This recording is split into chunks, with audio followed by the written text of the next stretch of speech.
everybody, so this is Eloisa James, and I'm going to do the first of 3 tiny little historical backgrounds called Inside Takes on my book, which is coming out in October, called My Last Duchess.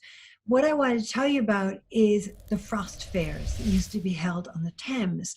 So the frost fair is when the entire Thames froze over. They would, freeze really, really thick, and in fact, the 1683 fair, that was the coldest one, that froze the ocean 2 miles out from the London shore. That was called the blanket fair. And what would happen is when the tidal area of the river froze over, boats would freeze into it. They would be used as plays. People would put up tents.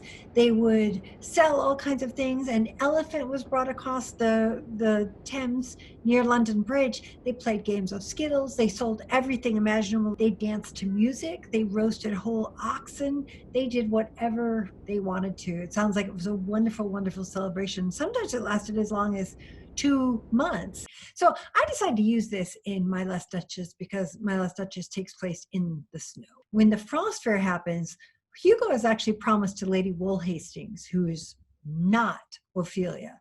And Lady No, who we all knew, scoops up all the children out of Eton and comes to London to assess Hugo's choice. So Ophelia decides to go to the frost fair, and she brings baby Viola with her. So Ophelia says to Viola, he's made his choice. You and I will go to the frost fair. We'll buy gingerbread, and his children will be at home in the nursery, because Lady Woolhastings, to whom the Duke is engaged, is a very upright woman. Perhaps he'll greet them if he finds time. She shook her head. I don't want that for your father.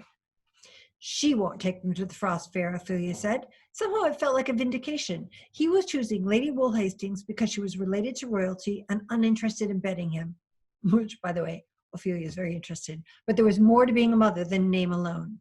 So now she gets to the fair. So I used some of the examples and the research I did to describe this. It was as if Bartholomew Fair had set up shop on the ice with drinking booths, games to play, food for sale, a bowling alley open to the sky, a skating rink. Red-cheeked Londoners were scrabbling about on wooden skates or sliding in their boots, shouting and laughing. Strings of paper lanterns in bright colors were draped between the little shops or strung between poles, marking the skating rink.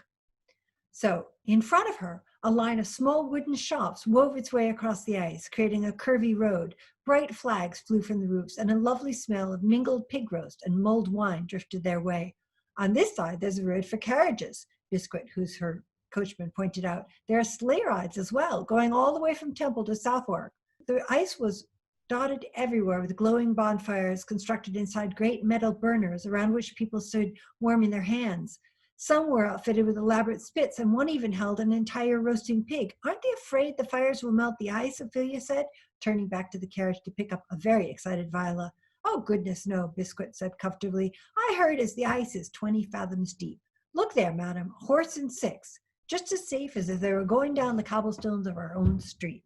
So obviously, off they go. They meet Hugo, and this is the moment when Hugo sees Viola with her gingerbread and her balloons and her toy horses. He realizes that Lady Woolhastings is not the woman for him. So I think you'll enjoy that, and I hope you like My Last Duchess.